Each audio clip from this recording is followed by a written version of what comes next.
अब ध्यान दो, करंट इलेक्ट्रिसिटी,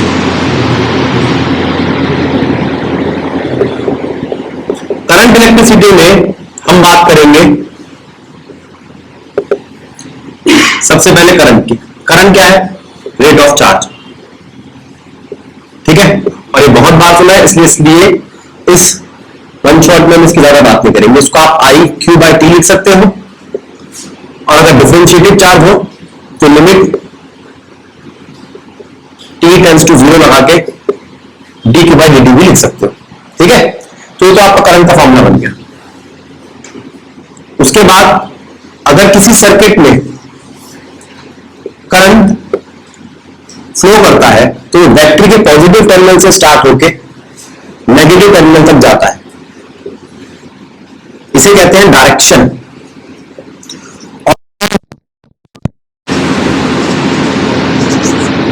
लेकिन अगर मैं आपसे पूछूं तो इलेक्ट्रॉन इससे उल्टी डायरेक्शन में फ्लो करता है। यह है डायरेक्शन ऑफ इलेक्ट्रॉन या इलेक्ट्रॉनिक करंट। अगर इलेक्ट्रॉन इधर जाएगा तो करंट इधर जाएगा। दोनों बातों को समझो। ये सर्किट है आपका, इसके अंदर बैटरी लगी जिसका ईएमएफ ई है, ठीक है। करंट बता दिया, करंट की डायरेक्शन बता दी। इससे अच्छा आप ये भी कर सकते हो कि अगर इलेक्ट्रॉन की डायरेक्शन इधर है तो करंट की डायरेक्शन इधर होगी, प्रोटॉन की डायरेक्शन इधर है, पॉजिटिव चार्ज पार्टिकल, तो करंट की डायरेक्शन इधर ही होगी। अल्फा पार्टिकल जो पॉजिटिव चार्ज पार्टिकल है उसकी डायरेक्शन इधर है तो भी करंट की डायरेक्शन इधर ही होगी। अल्फा पार्टिकल के अंदर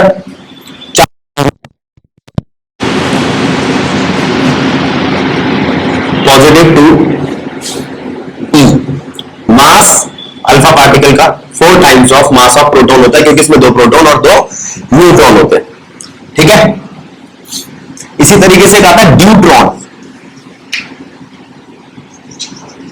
ड्यूट्रॉन भी पॉजिटिव होता है, उसका चार्ज 1 होता है और मास ड्यूट्रॉन का twice of mass of proton होता है, ठीक है। अब यहां पर आपके पास इलेक्ट्रॉन, प्रोटॉन, ड्यूट्रॉन और करंट की डायरेक्शन आ गई। अब बारी आती है ड्रिफ्ट वेलोसिटी की। इस चैप्टर का जो अगला टॉपिक इंपॉर्टेंट है वो है ड्रिफ्ट वेलोसिटी। देखो,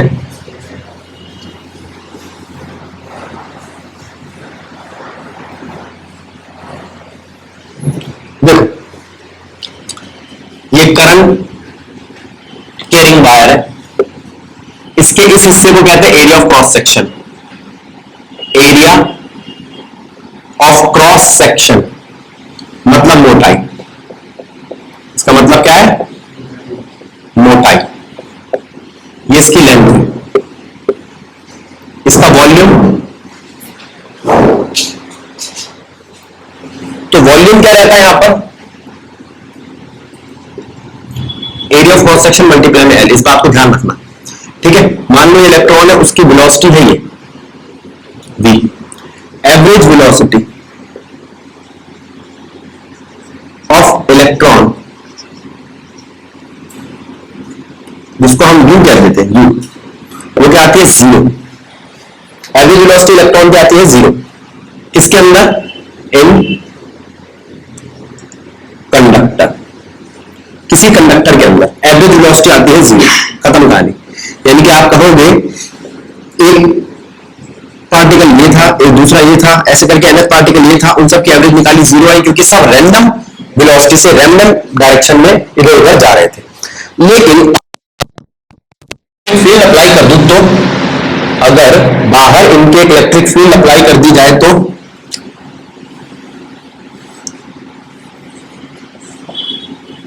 सबके सब पॉजिटिव फील्ड की तरफ चलने लगेंगे इलेक्ट्रॉन्स, ठीक है। और इनकी एक वेलोसिटी आ जाएगी, उसे हम कहेंगे ड्रिफ्ट वेलोसिटी। अब ड्रिफ्ट वेलोसिटी समझो। ड्रिफ्ट वेलोसिटी वो एवरेज वेलोसिटी है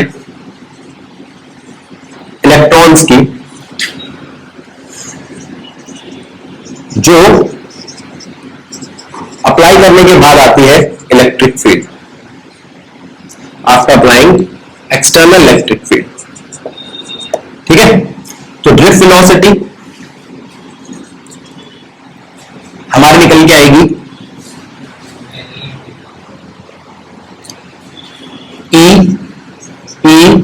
एम ई टाउ। टाउ है relaxation time.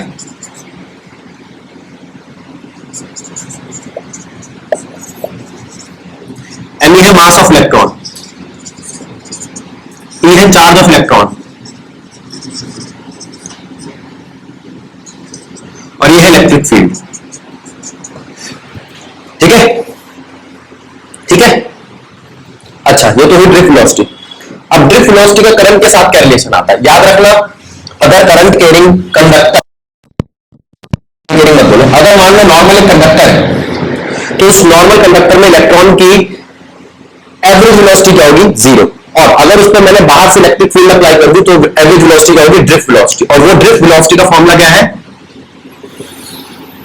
E by M E tau. Current के साथ इसका क्या रिलेशन है, N E A B D. ठीक है। अच्छा, तो यहां से ड्रिफ्ट वेलोसिटी क्या आती है, आई अपॉन में एन ई ए। इसको भी समझो। ठीक है, अब कुछ बातें सुन लो। ड्रिफ्ट वेलोसिटी कितनी होती है, कुछ मिलीमीटर्स पर सेकेंड और -5।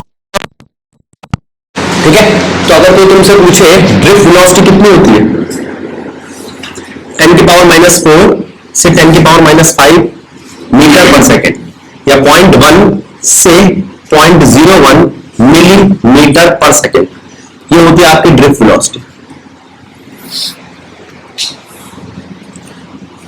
टेम्परेचर इंक्रीज करने से ड्रिफ्ट वेलोसिटी इंक्रीज करती है।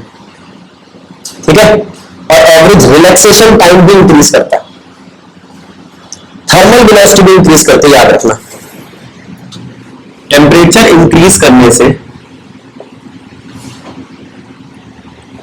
ड्रिफ्ट वेलोसिटी इंक्रीज करती है, थर्मल वेलोसिटी इंक्रीज करती है, रिलैक्सेशन टाइम इंक्रीज करता है टेम्परेचर इंक्रीज करने से।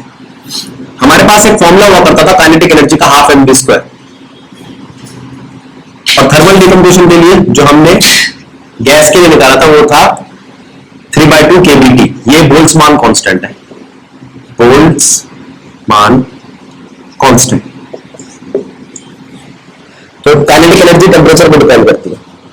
रिलैक्सेशन टाइम का ऑर्डर होता है 10 की पावर -14 सेकेंड। रिलैक्सेशन टाइम का ऑर्डर होता है 10 की पावर -14 सेकेंड। इस बात पे भी ध्यान देना। टाइम होने के बाद भी करंट इतनी जल्दी सेटअप कैसे हो जाता है, तो आपको बोलना है वो है number density of electron. Number density of electron पर क्यूबिक मीटर, या इन पर क्यूबिक मीटर ही लिख लो। और ये कितनी है नंबर डेंसिटी, 10 की पावर 29। फिर आगे बढ़ते हैं।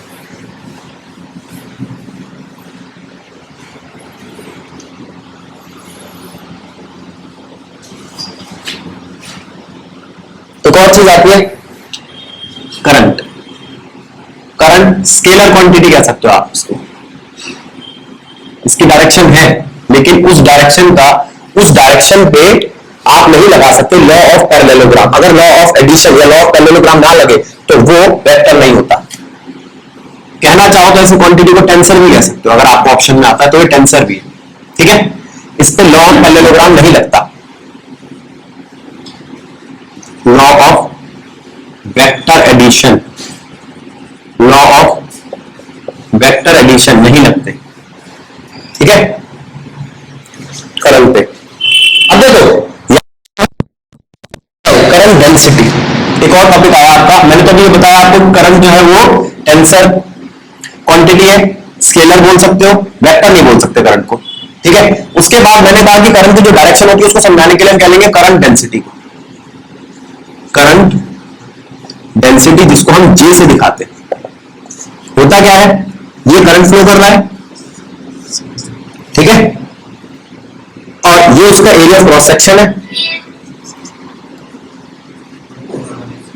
ठीक है। तो करंट डेंसिटी क्या है, करंट पर यूनिट एरिया। बात समझ में आई? अगर मैं इसको चेंज करूं, इसके एरिया ऑफ क्रॉस सेक्शन को थोड़ा टेढ़ा करूं, तो क्या होगा, ये इधर चला जाएगा, ये एंगल थीटा आ जाएगा। किसके साथ एंगल थीटा आएगा, इस एरिया ऑफ क्रॉस सेक्शन का अपना एक नॉर्मल होता है, ये तो आपने पढ़ा ही होगा, पहले ही पढ़ा चुका हूं मैं आपको। नॉर्मल, उस नॉर्मल को अगर हम चेंज करते जाते हैं एंगल बदलने लगेगा, ठीक है। फिर मैंने आपसे पूछा करंट डेंसिटी क्या, ये वेक्टर है, एरिया क्या है, एरिया वेक्टर होता है, हम पहले से पढ़ चुके हैं और जब गॉस थ्योरम करी थी। तो करंट क्या हो गया, करंट डेंसिटी मल्टीप्लाई में एरिया, तो करंट क्या बना, जे ए कॉस थीटा। अब यहां से ये स्केलर लगने लगता है, क्योंकि जब दो वेक्टर का जाती है वो क्या होती है, स्केलर, ठीक है। तो ये बताने के लिए करंट डेंसिटी को इंट्रोड्यूस किया गया। दूसरा, करंट डेंसिटी का एक रिलेशन है कंडक्टिविटी और इलेक्ट्रिक फील्ड के साथ। चलो कंडक्टिविटी को मैं आपको बाद में बताऊंगा, जब रेजिस्टेंस या रेजिस्टिविटी बताऊंगा। अब ये टर्म देख लो, मोबिलिटी। मोबिलिटी का मतलब क्या है, चार्ज कितना आसानी से घूम फिर सकता है या मूवेबल है, और वो मोबिलिटी किस पे डिपेंड करती है, एक तो इलेक्ट्रिक फील्ड पे और एक ड्रिफ्ट वेलोसिटी पे। सीधा साधा सा फॉर्मूला है मोबिलिटी का, क्या है वो, मोबिलिटी जिसे हम न्यू से दिखाते हैं होती है drift velocity divide by electric field, ठीक है। अब चाहो तो आप इसकी यूनिट बना सकते हो, वेलोसिटी तो मीटर पर सेकंड है, ये क्या है, volt per unit length. Electric field क्या होती है, ग्रेडियंट होती है ना पोटेंशियल का, या मीटर पर सेकंड, न्यूटन पर कूलम, ये मोबिलिटी की यूनिट्स हो गई। और आ सकता है मन माता में कि मोबिलिटी की यूनिट क्या होती है। दूसरा, अब आपके लिए कुछ टर्म्स दे रहा हूं, जैसे सबसे पहले आता है रेजिस्टेंस। ये वो फिजिकल क्वांटिटी है जो करंट को रेजिस्ट करती है चलने से। ये किसने दिया हमें, ओम्स लॉ ने दिया। ओम्स लॉ ने कहा अगर किसी कंडक्टर में करंट आई फ्लो कर रहा है तो पोटेंशियल डायरेक्टली प्रोपोर्शनल होगा करंट के, V equals to I R. ये आर वो कांस्टेंट है, प्रोपोर्शनलिटी का कांस्टेंट, ठीक है। एट कांस्टेंट टेम्परेचर तब ये काम करेगा, ये कंडीशन है इसकी।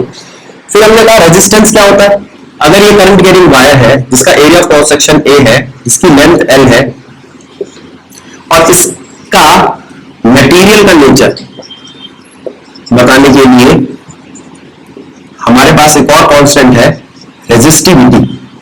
रेजिस्टिविटी, तो ये रेजिस्टेंस डायरेक्टली प्रोपोर्शनल होगा लेंथ के, और ये रेजिस्टेंस इनवर्सली प्रोपोर्शनल होगा एरिया ऑफ क्रॉस सेक्शन के। तो आप कह सकते हो R is directly proportional to L by A, proportionality का साइन हटाओ तो आएगा R rho L by A. अब ये रो क्या है, प्रोपोर्शनलिटी कांस्टेंट, ठीक है। और कोई काम इसका, ये बताता है आपको मटेरियल का नेचर। अगर रो कम है तो कंडक्टर, अगर रो ज्यादा है तो इंसुलेटर।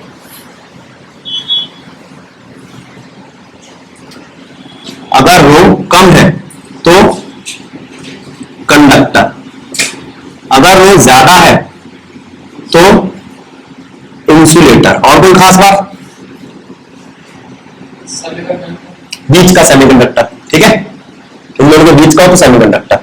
रो का मतलब क्या होता है, रेजिस्टिविटी। और स्पेसिफिक रेजिस्टेंस भी रो होता है, मतलब रो होता है आर ए बाय एल। अगर ये एक हुआ 1 मीटर स्क्वायर, 1 मीटर स्क्वायर मोटी वायर जिसकी लंबाई 1 मीटर हो, उसकी रेजिस्टेंस ही होगी रेजिस्टिविटी। तो रेजिस्टिविटी क्या है, resistivity is resistance of 1 cubic metre wire. कोई दिक्कत, यहां से रेजिस्टिविटी की डेफिनेशन निकल आई। अब अगर मैं इनका उल्टा कर दूं तो, यानी कि रेजिस्टेंस का उल्टा और रेजिस्टिविटी का उल्टा, तो वो क्या आएगा, कंडक्टेंस।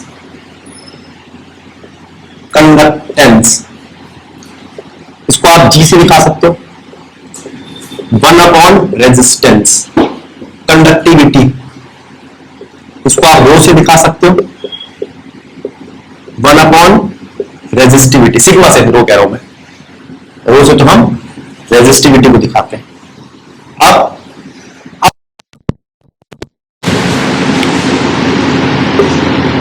जे और इलेक्ट्रिक फील्ड का रिलेशन निकाल रहे हैं। Current density is equals to conductivity multiply by electric field. ठीक है, अब जरा ध्यान देना, जो रेजिस्टेंस है उसकी यूनिट है ओम, जो रेजिस्टिविटी है उसकी यूनिट है ओम मीटर, जो कंडक्टेंस है उसकी यूनिट है ओम, मोल और साइमन, और जो कंडक्टिविटी है उसकी यूनिट है पर ओम पर मीटर, पर ओम मीटर, ओम मीटर थी खाली, ये ओम मीटर, ये पर ओम पर मीटर, मोल पर मीटर, साइमन पर मीटर। साइमन का सिंबल कैपिटल एस होता है। ठीक है, ये एमसीक्यूज में आते हैं क्वेश्चन, इसलिए मैंने बता दिया आपको। अब अगर हम बात करें ओम्स लॉ की, तो ग्राफ कैसे बनता है ओम्स लॉ का, पहले ये समझ लो आप।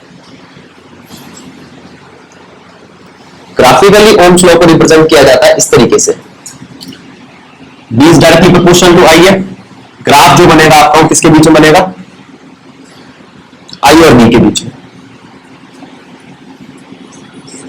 तो इस ग्राफ का जो स्लोप होगा वो क्या होगा, Y axis upon X axis, Y axis upon X axis आता है 1/r, क्या आता है 1/r। तो अगर कोई तुमसे पूछे ये स्लोप क्या है, तो आप कहोगे आई बाई बी। स्लोप वैसे क्या होता है, टेन थीटा। तो जिसका टेन थीटा बड़ा, जिसका टेन थीटा बड़ा उसका स्लोप बड़ा, हाँ जी बिल्कुल ठीक है, लेकिन उसका आर छोटा। जिसका टेन थीटा बड़ा उसका स्लोप बड़ा, लेकिन उसका आर छोटा। यहां पर जो टेन थीटा है ये इनवर्सली है आर से। तो जिसका एंगल बड़ा होगा, जिसका एंगल बड़ा होगा उसका आर छोटा होगा। आप ये कह सकते हो सीधा साधा इस ग्राफ को देखते हुए, R is inversely proportional to tan theta. अगर मैं आपसे पूछूं एक का थीटा है 30 डिग्री और एक का थीटा है 60 डिग्री, वैल्यू किसकी बड़ी है, 60 डिग्री की। जिसकी वैल्यू बड़ी है उसका रेजिस्टेंस कम है, तो R1 और R2 में से किसका रेजिस्टेंस कम है, R2 का, और ज्यादा किसका है, R1 का। ठीक है, इसी तरीके से आप करंट भी पता लगा सकते हो, जाहिर सी बात है, वो तो देख के पता चल रहा है।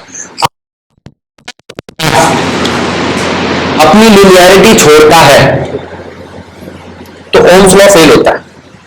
ओम्स लॉ जब फेल होता है तो वीआई ग्राफ अपनी लिनियरिटी छोड़ देता है। कैसी लिनियरिटी छोड़ता है, बनना था उसको ऐसा, वो ऐसा बन जाता है। ऐसा होता है चेंज इन टेम्परेचर की वजह से। चेंज इन टेम्परेचर क्यों आया, करंट दिया, करंट में हीट दी, हीट कहां से आई, हीट का फॉर्मूला होता है I2RT। तो जब भी आप कभी करंट बढ़ाओगे तो उसके साथ हीट भी बढ़ेगी, हीट बढ़ने से टेम्परेचर बढ़ेगा, जिससे वो अपनी लिनियरिटी छोड़ देगा। तो ये एरर है इस लॉ में, इसका फेलियर है। दूसरा, non ohmic conductor, non ohmic conductor भी होते हैं जो वीआई ग्राफ लीनियर नहीं बनाते, वो होते हैं सेमीकंडक्टर। एग्जांपल के तौर पे सेमीकंडक्टर, जैसे ये ग्राफ बनाया है,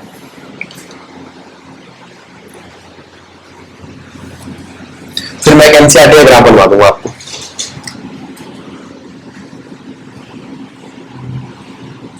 ये एक नॉन ओमिक कंडक्टर का ग्राफ है, बीआई ग्राफ। ठीक है, एनसीईआरटी ने एक और नॉन ओमिक कंडक्टर का ग्राफ बनवाया, ये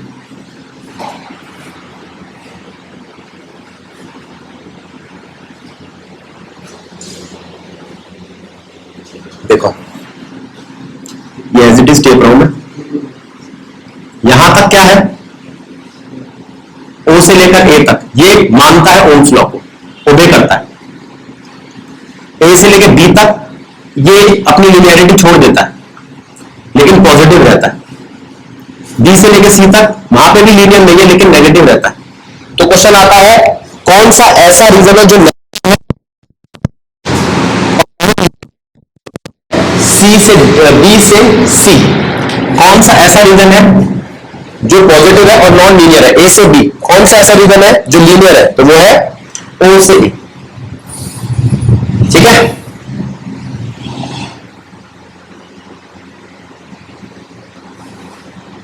इसके बाद बारी आती है रेजिस्टेंस के इस फॉर्मूले को समझने की जो टेम्परेचर पे डिपेंड करता है। देखो हमें पता चला रेजिस्टेंस लेंथ पे डिपेंड करता है, लेंथ बढ़ाने से रेजिस्टेंस बढ़ती है, एरिया बढ़ाने से रेजिस्टेंस घटती है, टेम्परेचर बढ़ाने से क्या होता है, तो उसके लिए ये फॉर्मूला है R naught 1 plus alpha delta T. ये क्या है, resistance at T temperature, resistance at zero temperature, alpha क्या है, कोफिशिएंट ऑफ टेम्परेचर, और ये है change in temperature, T final minus T initial. ठीक है, इसी तरीके से rho T, rho naught 1 plus alpha delta T. Generally question ऐसा आएगा जिसके अंदर आपको ये दो वैल्यू दे रखी होगी, ठीक है, और चेंज इन टेम्परेचर दे रखा होगा, आपको अल्फा निकालना होगा। उस अल्फा को निकालने के बाद दूसरे वाले रोटी को मांग लेगा, ठीक है। अल्फा आपका हमेशा सेम रहता है किसी पर्टिकुलर चीज के लिए, टेम्परेचर चेंज होने से नहीं बदलता। आगे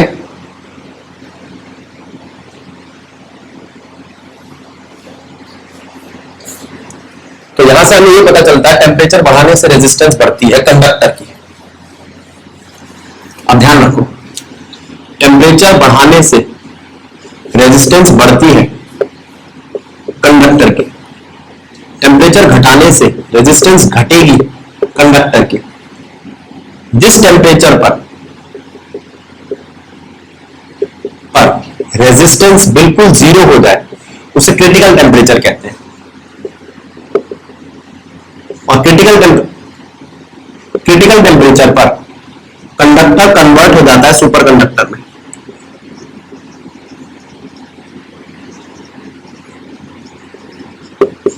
दूसरी बात, सेमीकंडक्टर के साथ सब कुछ उल्टा होता है, टेम्परेचर बढ़ाने से रेजिस्टेंस घटती है, करंट बढ़ता है,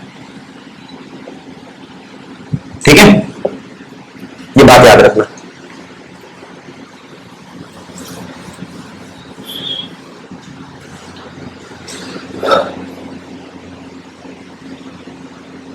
अब बारी आती है स्ट्रेचिंग की।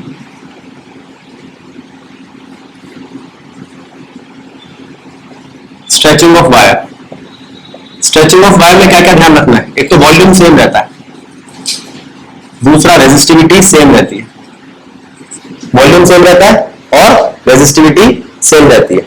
अगर ओरिजिनली कोई वायर ऐसी थी जिसका एरिया ए था, लेंथ एल थी, आपने इसको पतला करके एरिया आधा कर दिया, लेंथ अपने आप डबल हो जाएगी, याद रखना, अगर एरिया आधा करा है तो। दोनों में से कोई भी एक चीज दी अपने आप दूसरी पता चल जाएगी, ठीक है। अच्छा, इसको मोटा करके आपने लेंथ आधी कर दी तो, लेंथ एल बाई 2 कर दी तो एरिया डबल हो जाएगा। वॉल्यूम में क्या चल रहा है, कुछ नहीं। अब इस बात को यहां देखो, लेंथ अगर डबल, लेंथ अगर 3 टाइम्स हो गई तो एरिया 1/3, एरिया अगर 3 टाइम्स हो गया तो लेंथ 1/3, ठीक है। अब जरा ध्यान दो,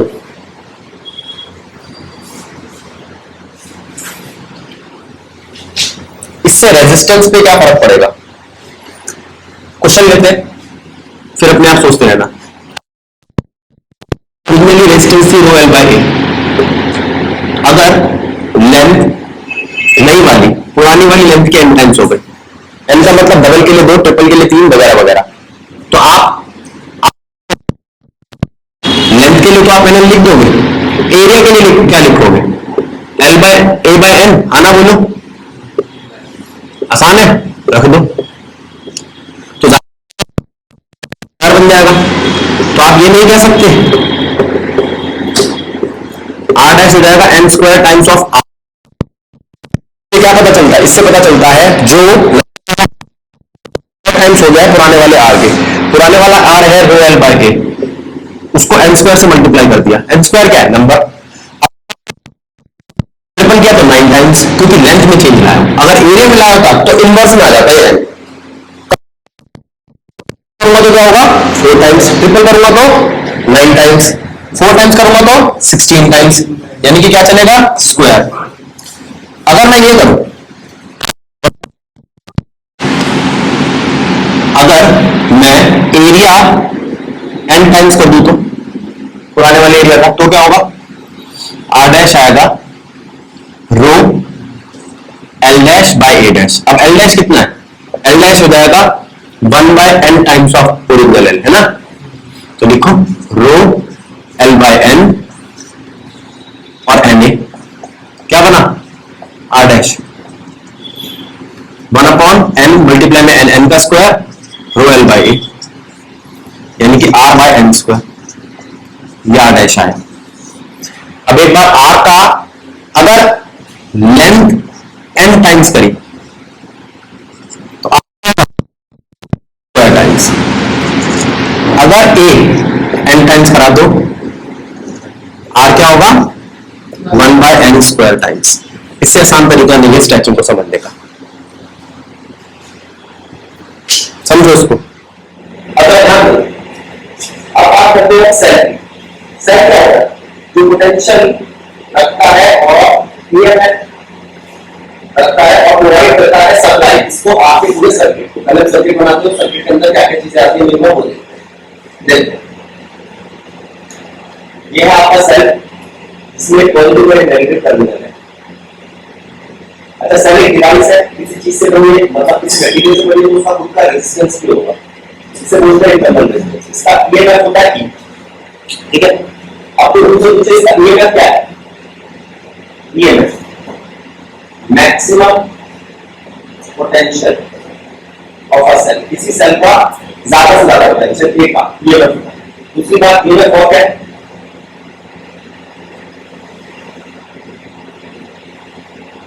ईएमएफ पोटेंशियल है सेल का,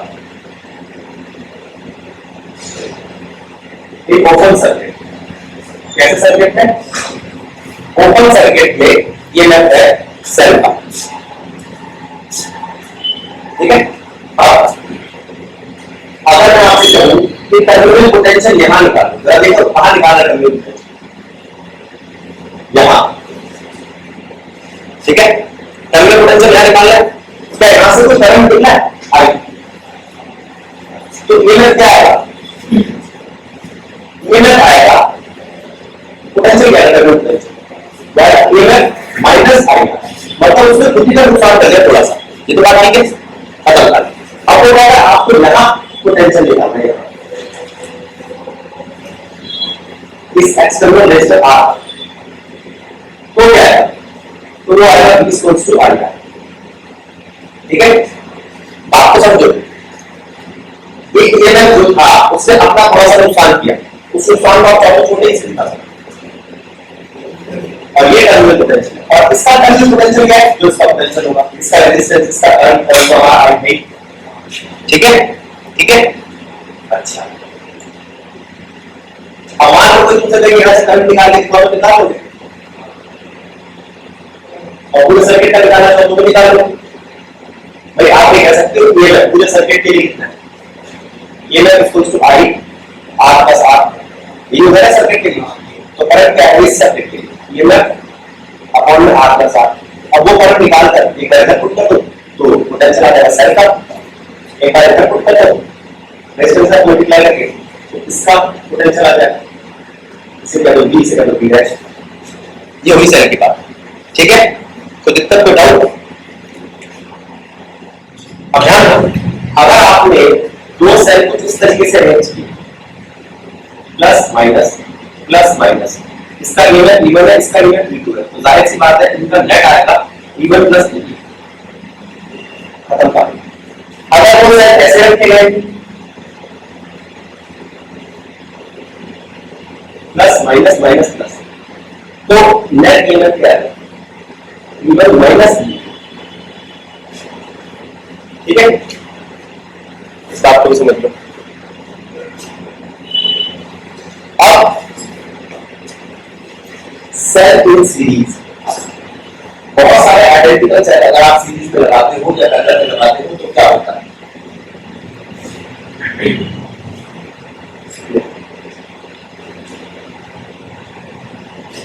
identical cells in series. One millisecond. पहले इन सब का अपना इंटरनल रेजिस्टेंस छोटा, ये मैं उनका सबका आइडेंटिकल है ना, 12 खड़ा रेजिस्टेंस लगा था इसके लिए फॉर्मेट। तो यहाँ पर ये क्या होगा, टोटल ये कितना है, टोटल रेजिस्टेंस कितना होगा,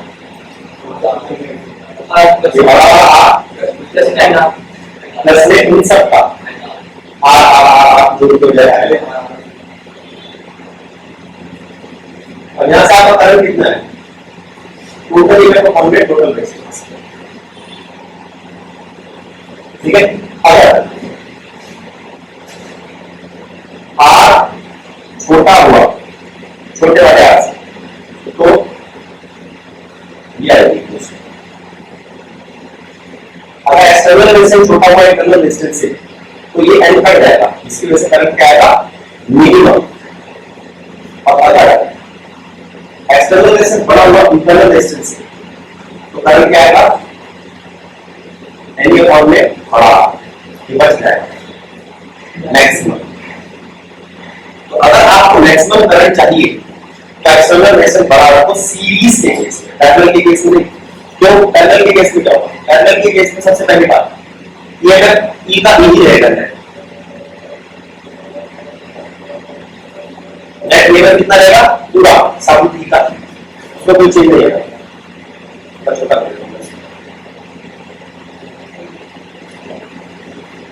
और एक्सटर्नल रेजिस्टेंस ये लगा पैरेलल में। अब यहाँ पे लेवल कितना आया, टोटल लेवल,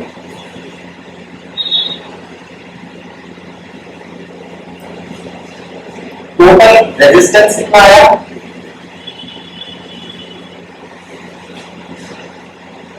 ये R, ये R, ये R, तो आएगा 1/R plus 1/R plus 1/R यानी कि N/R, इसको उल्टा करो R प्लस कैपिटल R, ये तो R रहता है ना सीरीज में, तो ये कितना होगा total resistance, R plus capital NR upon में, इसका ध्यान रखिए, ये टोटल रेजिस्टेंस आया। और अगर ये टोटल रेजिस्टेंस आया तो इससे हम निकाल लेंगे करंट, और फिर करंट को चेक करेंगे कब मैक्सिमम होगा कब मिनिमम होगा, देखते कैसे।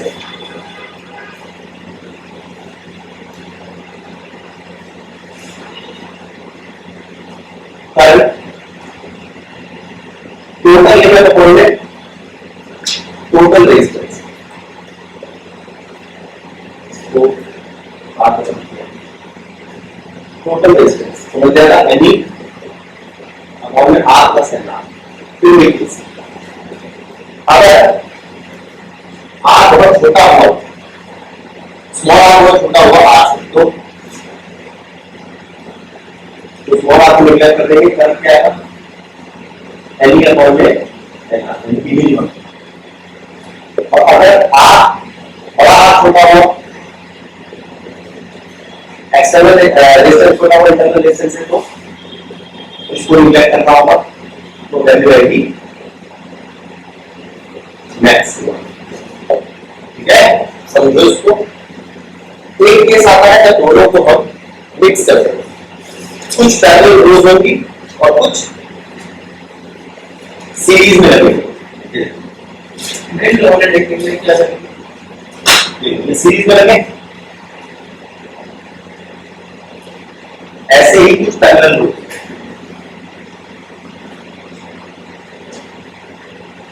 कितने सीरीज में लगे, N है सीरीज, N लाइन में, और ऐसे कितनी लाइन है, N ऐसी लाइन, और एक्सटर्नल ये बड़ा R रजिस्टर लगा है, तो क्या होगा, हर एक लाइन का कितना आता है, NR, फिर NR, फिर NR, तो टोटल रेजिस्टेंस कितना होगा, total internal resistance 1/NR plus 1/NR up to MR, M/NR, और टोटल रेजिस्टेंस कितना आएगा, R plus N R upon में, यानी कि M R plus N R upon में। ये लाइन कितना है? एक लाइन का कितना है? एक लाइन का एन, दूसरी का एन और पैरेलल में एन भी रह जाएगा, तो टोटल कितना है? एन ई डी आया total.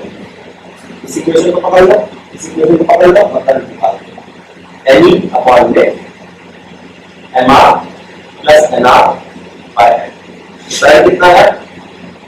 N M E upon में M R plus N R, ठीक है।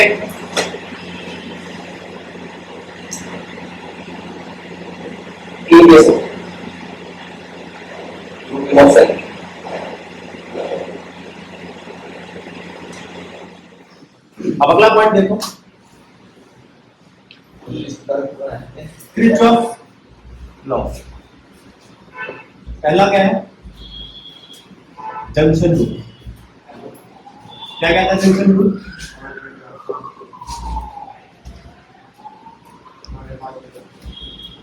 मान लो ये जंक्शन है और यहां पे करंट आ रहा है, तो आने वाला सारा करंट जुड़ेगा I1 I2 I2 I1 plus I2 plus I2, और जो जा रहा है करंट वो जंक्शन से जो करंट जा रहा है वो सबट्रैक्ट होगा, ठीक है। ये है जंक्शन रूल, खत्म कर, ठीक है। दूसरा आता है लूप रूल।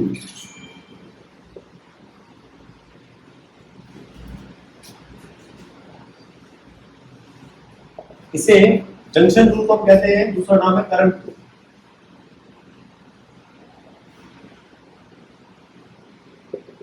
इसे पोटेंशियल या वोल्टेज रूल। कैसे काम करता है? मान लो ये एक आपका सर्किट है,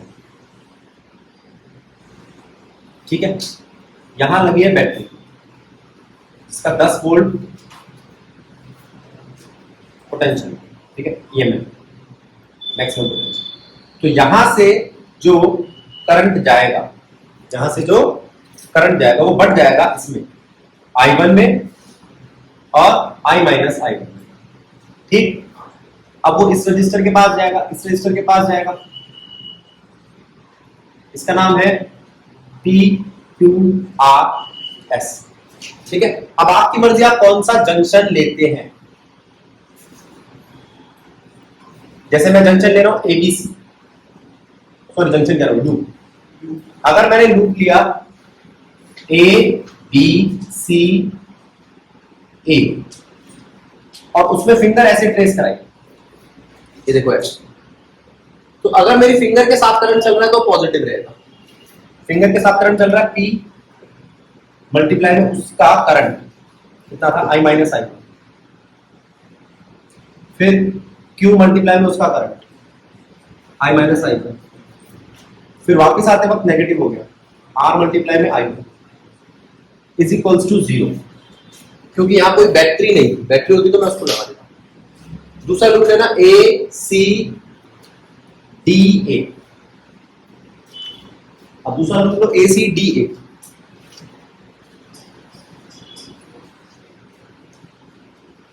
in loop ACDA, in loop को देखो। ACD लूप में भी आप ऐसे करंट फ्लो करा दो, मैं तो कहता हूं बैटरी के हमेशा पॉजिटिव साइड से फ्लो करा दो। तो I1 किसके साथ मल्टीप्लाई हो रहा है? R के साथ। ये कौन सा रीजन बचा है? यहां पर I आ जाएगा, यहां ऐड हो है ना। I किसके साथ मल्टीप्लाई हुआ है? S से, और 10 वोल्ट की बैटरी। अब इन दोनों इक्वेशंस को सॉल्व कर दो, आपका काम बन जाएगा। 2 वेरिएबल हो तो 2 इक्वेशन, 3 वेरिएबल हो तो 3 इक्वेशन, इसी तरीके से चलता है क्वेश्चन, ठीक है। इस किरचॉफ लॉ की पहली एप्लीकेशन क्या है? Wheatstone bridge. Wheatstone bridge, Wheatstone bridge क्या कहता है कि अगर कोई केस ऐसा है हमारे पास जिसमें यहां का रेजिस्टेंस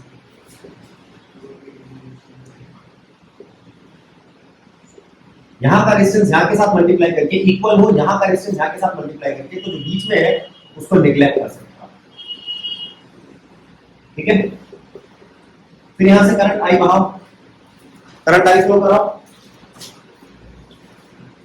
उसका मतलब है, और उसको यहां से तोड़ दो, I1 I माइनस I1, यहां से I को जाने दो, यहां जाएगा IG गैल्वेनोमीटर की तरफ, और यहां जाएगा I1 माइनस I2, ठीक है।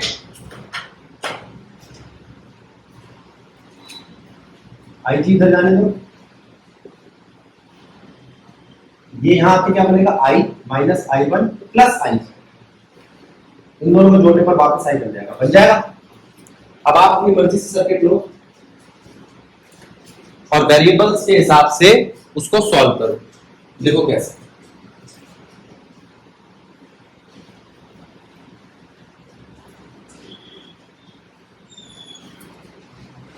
देखो अब आप लूप का नाम दे दो, A B C D, in loop A B D, in loop A B D A, A B D A loop में I1 मल्टीप्लाई होगा P से, IG मल्टीप्लाई होगा G से, और यहां माइनस डायरेक्शन उल्टी पड़ गई, minus I minus I1 multiply होगा R से, इज इक्वल्स टू 0, खत्म कहानी। लेकिन IG 0 है, ये बीच से बीच की कंडीशन है कि यहां से करंट नहीं जाएगा, नहीं जाएगा, ठीक है भाई। तो I1 P क्या हो जाएगा, I माइनस I1 R, और सिंप्लीफाई करें तो P बाय R क्या हो जाएगा, I minus I1 bye I1, इसे इक्वेशन 1 बना के छोड़ दो, ठीक है। दूसरा लूप लो, इन लूप BCDB, BCDB, इस लूप के अंदर क्या होगा, I minus I1, I minus IG Q plus plus में माइनस, माइनस का I माइनस I1 प्लस IG, साथ में क्या है S माइनस IGG इज इक्वल टू 0, फिर IG कर दो 0, कंडीशन है, तो क्या बचेगा, I माइनस Q, ये बचेगा, इज इक्वल टू वहां जाके प्लस का बन जाएगा I माइनस I1 S, तो यहां से क्या है, S by Q is equals to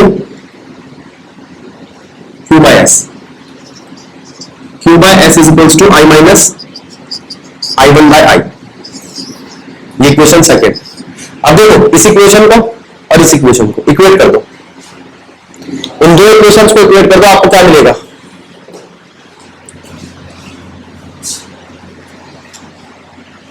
P by R is equals to Q by S, ठीक है। ये है आपकी व्हीटस्टोन ब्रिज।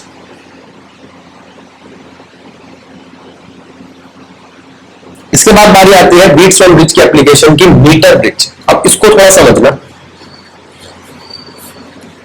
क्या कहता है, टर्म है मीटर ब्रिज, मतलब ये 1 मीटर की वायर है, 0 से 100 सेंटीमीटर तक, यह है लेफ्ट गैप, यह है राइट गैप, ठीक। लेफ्ट गैप में रजिस्टर लगा है, राइट गैप में एक रजिस्टर लगा है, यहां से गैल्वेनोमीटर कनेक्ट होकर यहां पर रीडिंग दे रहा है, ठीक। अच्छा, ये जॉकी है जो हम इस वायर के ऊपर, वायर किसकी है, अलॉय की वायर, अलॉय की वायर क्यों, क्योंकि इसका रेजिस्टेंस हाई होता है, ठीक है। कौन कॉन्स्टेंटाइन या मैग्नीशियम की वायर यूज कर सकते हो आप। इसका area of cross section change होना चाहिए, इसकी रेजिस्टिविटी चेंज नहीं होनी चाहिए, तभी जाके काम करेगा, नहीं तो व्हीटस्टोन ब्रिज काम नहीं करेगा। ठीक है, अच्छा उसके बाद जहां पर टकराया, जहां उसका बैलेंस पॉइंट आया या नल, गैल्वेनोमीटर में नल पॉइंट दिखाया, नल पॉइंट दिखाया, नल पॉइंट जब दिखाएगा तब गैल्वेनोमीटर की रीडिंग 0 पे होगी, मतलब यहां से करंट फ्लो नहीं कर रहा, तो वहां पर बैलेंस पॉइंट आ गया, है ना। ठीक है, जब ये बैलेंस पॉइंट आएगा तभी तो व्हीटस्टोन ब्रिज लगेगा, क्योंकि अभी हमने बताया था ना व्हीटस्टोन ब्रिज की को सॉल्व करते वक्त की कंडीशन ये है कि आपका आई जी 0 होना चाहिए, गैल्वेनोमीटर से जाने वाला करंट क्या होना चाहिए, 0 होना चाहिए। चलो भाई मान लिया आपकी बात, गैल्वेनोमीटर से जाने वाला करंट 0 होना चाहिए, तो यहां से P by Q is equals to, ये रेजिस्टेंस को कोई नाम देना पड़ेगा, मैं इसको नाम दे रहा हूं R, इसको नाम दे रहा हूं S, तो P बाय Q बन जाएगा, इस R की वैल्यू क्या है, रो L बाय A, और दूसरे वाले की रो 100 माइनस L बाय A। ये कोई फॉर्मूला है क्या रेजिस्टेंस का? एरिया क्या है, कांस्टेंट, मैंने बताया था कांस्टेंट होना चाहिए तो काम नहीं चलेगा।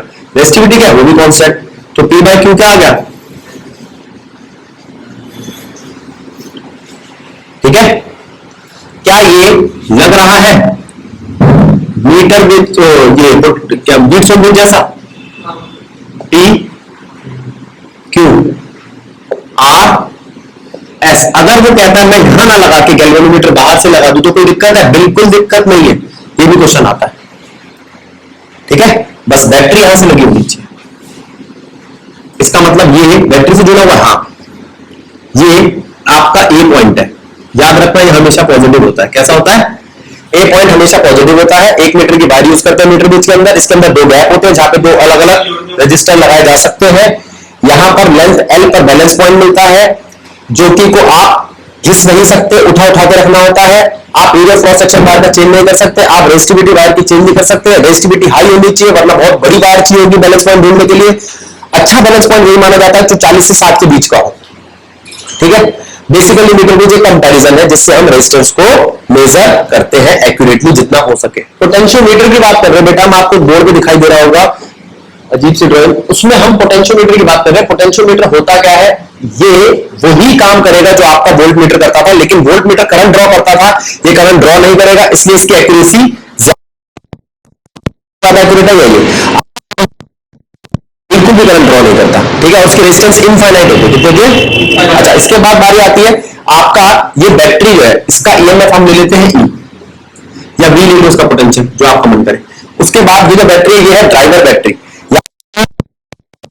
जिसको मेजर करोगे वो इससे छोटी होनी चाहिए, वो इससे छोटी होनी चाहिए। अब मैंने आपसे कहा कि चलो इसी का पता लगाओ इसका कितना है। टोटल लेंथ कितनी लेके चलते हैं, टोटल लेंथ होती है कैपिटल एल, टोटल लेंथ कितनी है कैपिटल एल। अब आप गैल्वेनोमीटर को लगाओगे और यहां पर इसका नल पॉइंट ढूंढोगे, तो यहां पर V जो है वो डायरेक्टली प्रोपोर्शनल है पूरी लेंथ के। किसके डायरेक्टली प्रोपोर्शनल है, पूरी लेंथ के। प्रोपोर्शनलिटी का साइन हटते क्या आएगा आपका K, ये K क्या है V बाय L, ये क्या है ग्रेडियंट, पोटेंशियल ग्रेडियंट,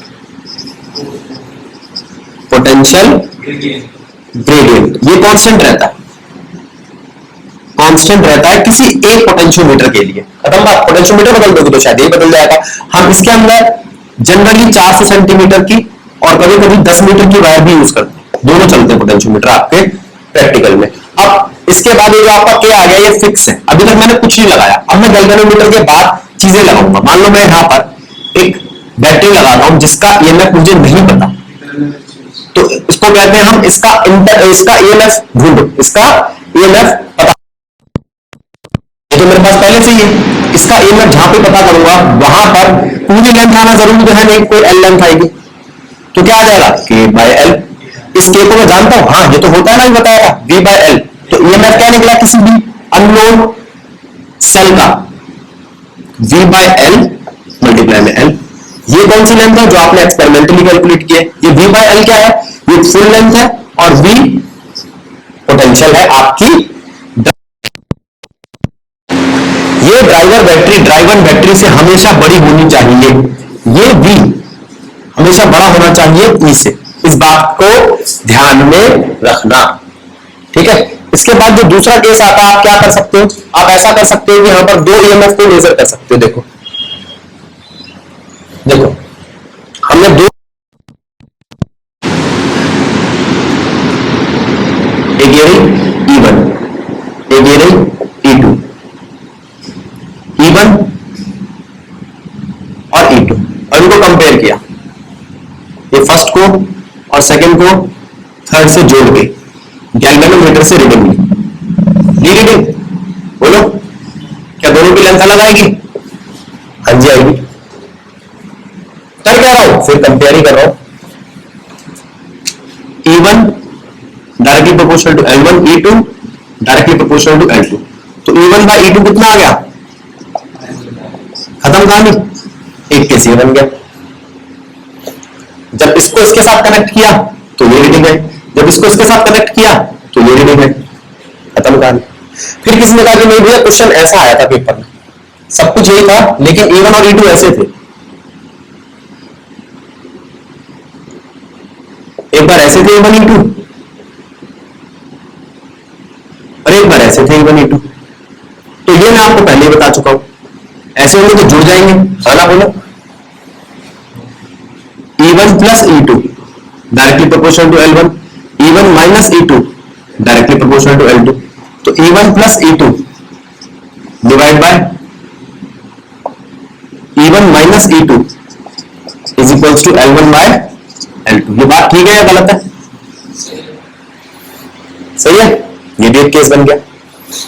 एक केस बन सकता है आपका इंटरनल रेजिस्टेंस का, कि किसी सेल जिसका ईएमएफ E हो उसके इंटरनल रेजिस्टेंस की वैल्यू निकालो। तो हम क्या करेंगे, इंटरनल रेजिस्टेंस को निकालने के लिए, कंपेयर करने के लिए उसके साथ एक एक्सटर्नल रेजिस्टेंस लगा देंगे, ठीक है। अब ध्यान रखना यहां पे की कहां लगेगी, एक्सटर्नल रेजिस्टेंस के साथ।